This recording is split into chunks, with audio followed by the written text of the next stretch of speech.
Hail Internet, it's Matt here for the Dork Lords. If you're new to the channel, welcome. We talk about all manner of dorkly things here, whether it's sci-fi, fantasy, superheroes. We probably have a playlist about it. Feel free to check us out. Today is another in our Dork Lord of the Rings segments. And today, March 25th, the date on which the ring was destroyed, is Tolkien Reading Day. We've been celebrating it on the channel for a few years now, and this year's topic is service and sacrifice. Plenty of examples of service and sacrifice in Tolkien's writings. Several characters in The Lord of the Rings exemplify those traits. Frodo and Sam come to mind, as do Aragorn, Gandalf, Boromir, and his brother Faramir, just to name a few. But if you know my channel at all, you know I tend to obsess about some of the more obscure characters. So, the character I'm going to talk about is named only one time in the Silmarillion. Twice if you count the index. But he plays a vital role in another Tolkien tale filled with the theme of service and sacrifice. The tale of Beren and Luthien. Both of our title characters make tremendous sacrifices for each other. Huan, the Hound of Valinor, is the epitome of service and sacrifice, as is one of the greatest, if not the greatest elf in Tolkien's legendarium, Finrod. And it's through Finrod that we meet the subject of today's video, Finrod's devoted follower, Edrahil. Okay, let's start with the backstory on how Finrod became involved in the tale of Beren and Luthien. For that, we have to go to the year 455 of the First Age. That's the year that begins a lot of stories in Tolkien's mythology because it marks the date of Dagor Bragollach, the Battle of Sudden Flame. The good guys have laid siege to Morgoth in Angband for almost 400 years, a time of relative peace. Then, when he's finally ready, Morgoth flips a switch, and the siege is officially ended, quite violently. In the middle of the brutal chaos of that battle, two individuals are brought together. Finrod and Beren's father, Barahir. This is the quote from the Silmarillion. But Barahir, the brother of Bragollach, was in the fighting further westward, near to the pass of Sirion. There King Finrod Felagund, hastening from the south, was cut off from his people and surrounded with small company in the fen of Serech.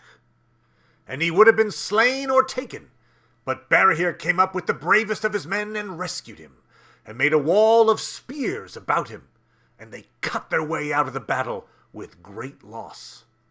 Thus Felagund escaped, and returned to his deep fortress of Nargothrond. But he swore an oath of abiding friendship and aid in every need to Barahir and all his kin. And in token of his vow, he gave to Barahir his ring. That ring is incredibly important. It becomes known as the Ring of Barahir, and thousands of years later, it comes into the possession of Aragorn, who gives the ring to Arwen for their betrothal. But more important for this story, it's a physical symbol of this oath, this blood debt, that Finrod pledges to Barahir and his kin. Tolkien doesn't mess around with oaths. Oaths have consequences in Tolkien's legendarium, as does breaking them. Just ask the Oathbreakers of Dunharrow. So, Finrod survives, returns to Nargothrond. Barahir and his men become hunted by Morgoth. Here's another quote from the Silmarillion about the aftermath of Dagor Bragollach.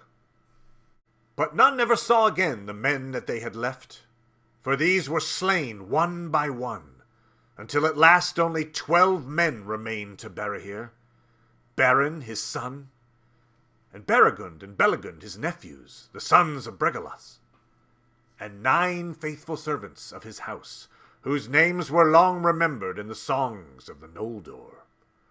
Outlaws without hope they became, a desperate band that could not escape and would not yield, for their dwellings were destroyed, and their wives and children captured, slain, or fled. So we're seeing some amazing examples of sacrifice already.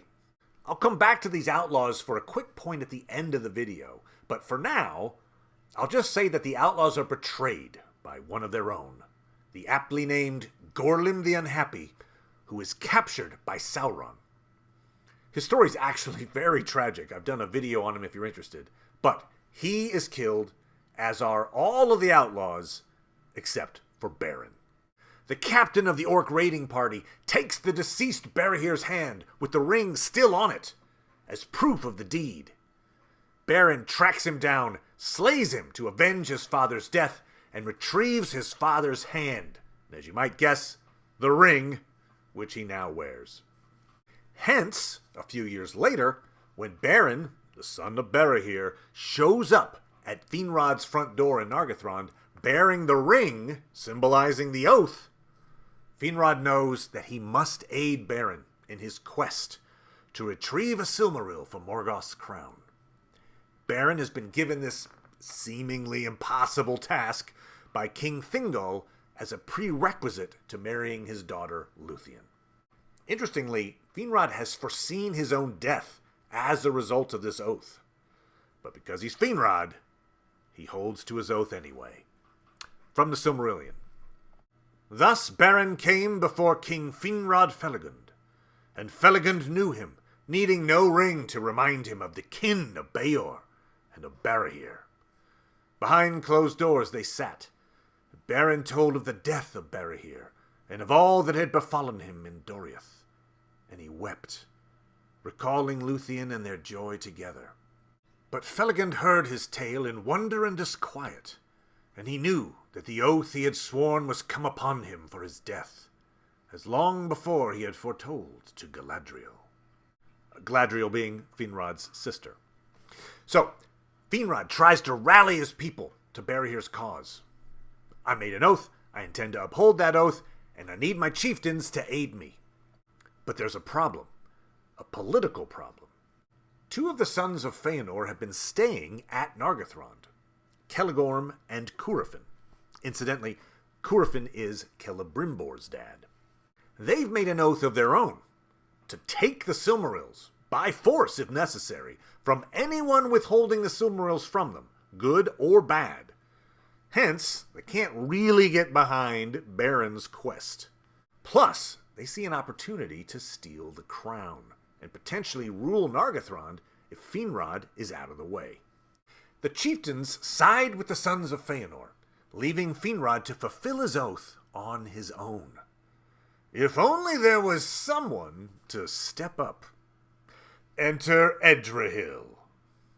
But the curse of Mandos came upon the brothers, Celegorm and Curufin, and dark thoughts arose in their hearts, thinking to send forth Felagund alone to his death, and to usurp, it might be, the throne of Nargothrond, for they were of the eldest line of the princes of the Noldor. And Felagund, seeing that he was forsaken, took from his head the silver crown of Nargothrond and cast it at his feet, saying, "Your oaths of faith to me you may break, but I must hold to my bond. Yet if there be any on whom the shadow of our curse has not yet fallen, I should find at least a few to follow me, and should not go hence as a beggar that is thrust from the gates."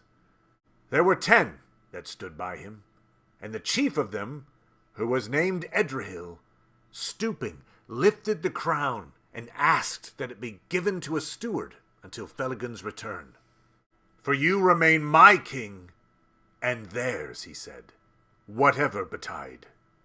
Then Felagund gave the crown of Nargothrond to Orodreth, his brother, to govern in his stead. And Celegorm and Curufin said nothing, but they smiled and went from the halls. On an evening of autumn, Felagund and Beren set out from Nargothrond with their 10 companions. So not only does Edrahil get named, he gets a line. An important line, too. Finrod has thrown the crown on the floor, intending to simply leave, as he knows, to his death. Edrahil picks up the crown and asks him to appoint a steward. "For you remain my king and theirs, whatever betide." This is very relevant because Finrod doesn't have any children. Had he simply left the crown on the floor, the Sons of Feanor might have been able to step in right away. But thanks to Edrahil, Finrod then gives the crown to Orodreth. It says Orodreth is his brother. In other versions, Orodreth is his nephew. Either way, Orodreth is not from the Feanorian side of the family. So the quote states that Edrahil is the chief of these 10 elves. And if he can speak directly with the king, and in fact politely get him to change his mind about the stewardship of the crown, it suggests he holds some weight in the king's court.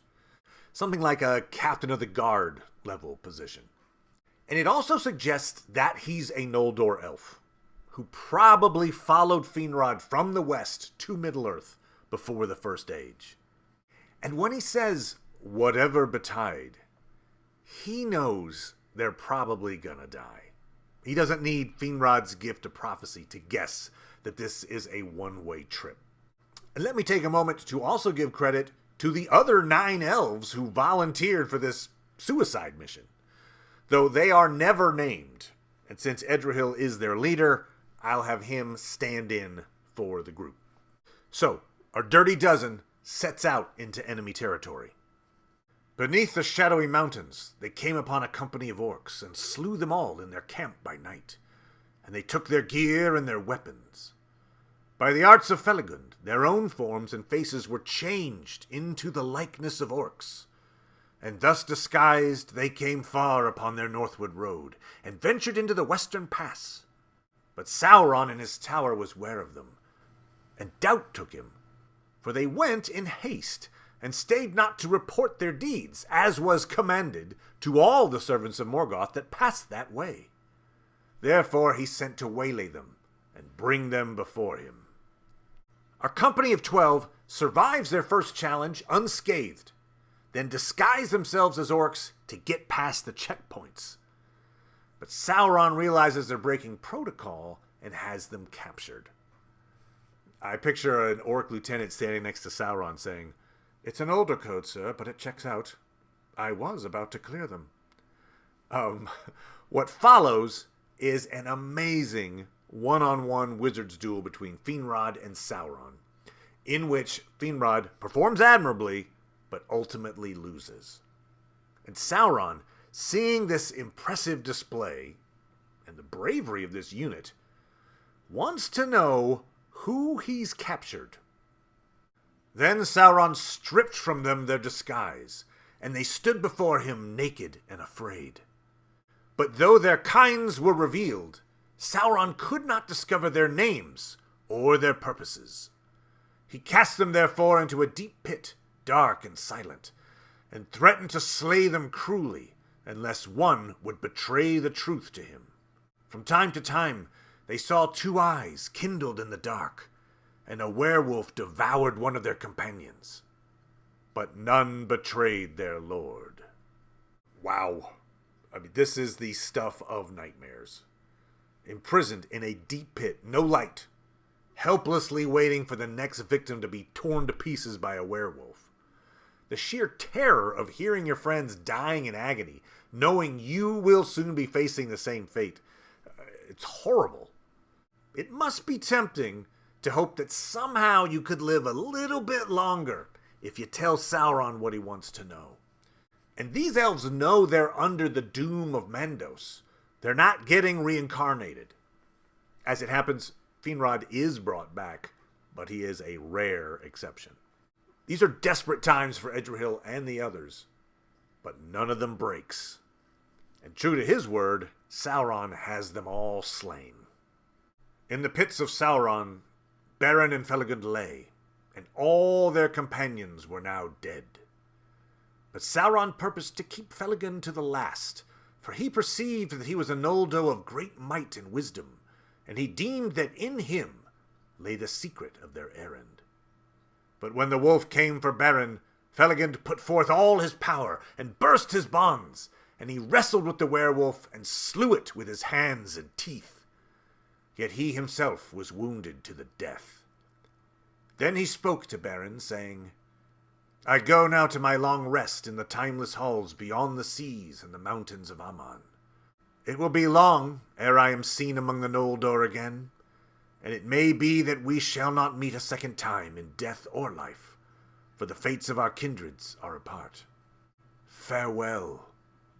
He died then in the dark, in Tol and Gaoroth, whose great tower he himself had built. Thus King Finrod Felagund, fairest and most beloved of the house of Finwë, redeemed his oath, but Beren mourned beside him in despair. In the end, all of the elves laid down their lives to protect Beren. Finrod was driven by his oath to Barahir, and Edrahil and company were driven by their oaths to King Finrod. It's a grisly but heroic example of service and sacrifice. At the risk of going off topic for a moment, I mentioned I'd come back to Barahir's outlaws, and I bring them back up to show the contrast between his band of loyal followers and Finrod's. Both characters are leaders of large groups whose numbers dwindle to a handful of devotees. And yet, while Sauron successfully turns Gorlim the Unhappy, he is unable to turn Edrahil and the other 9 elves. I should also point out that in both circumstances, Beren is the sole survivor of these groups. I wonder whether Tolkien gave us a foreshadowing of Gorlim's betrayal in the text. Finrod, Beren, Edrahil and company total 12 in number, while Barahir, Beren, Gorlim and company total 13. Incidentally, the same number associated with a notable biblical betrayal. It could just be a coincidence, but I'll add this quote from The Hobbit. It's early in the story, everyone is gathered at Bag End, and the dwarves are asking Gandalf, you marked this house? You want us to take this guy? And Gandalf has an interesting response. "Of course there is a mark," said Gandalf. "I put it there myself, for very good reasons. You asked me to find the 14th man for your expedition, and I chose Mr. Baggins. Just let anyone say I chose the wrong man or the wrong house, and you can stop at 13 and have all the bad luck you like, or go back to digging coal." Gandalf, king of the verbal jabs. So the moral of the story is, when putting a team together in Tolkien's mythology, I'm putting a team together, avoid groups of 13. 14, fine. 12, fine. Maybe just send the 13th guy home. Gorlim, thanks, we're all full up. It's just a whimsical observation, though I do think there is some intentionality behind the size of the groups. Anyway, back on topic. Tolkien shows us that it's not just the top-billed heroes that exemplify the quality of service and sacrifice. Layered throughout his mythology are numerous such acts, carried out by characters we never hear from again, but whose actions transcend their lives, resonating through the ages. If Edrahil doesn't follow his king and remain true through unimaginable horror, Beren likely dies at the hand of Sauron, which means all 3 Silmarils stay with Morgoth, and Beren's granddaughter, Elwing, is never born, meaning Eärendil never marries her, and obviously has no Silmaril, meaning the First Age ends with Morgoth very much in control of Middle-earth. And that all comes back to a single moral choice that Edrahil makes in the moment. He and the other 9 loyal elves could have chosen to stay in Nargothrond, let Finrod and Beren fend for themselves, but they made the difficult decision to honor their commitment. And in so doing, they made the ultimate sacrifice in service to that commitment. And that's why I chose Edrahil for this year's Tolkien Reading Day. Thanks so much, everyone. Happy Tolkien Reading Day! And please go enjoy some of the other Tolkien YouTubers' videos celebrating this theme. I know I will. So, until next time, thanks again. Bye-bye.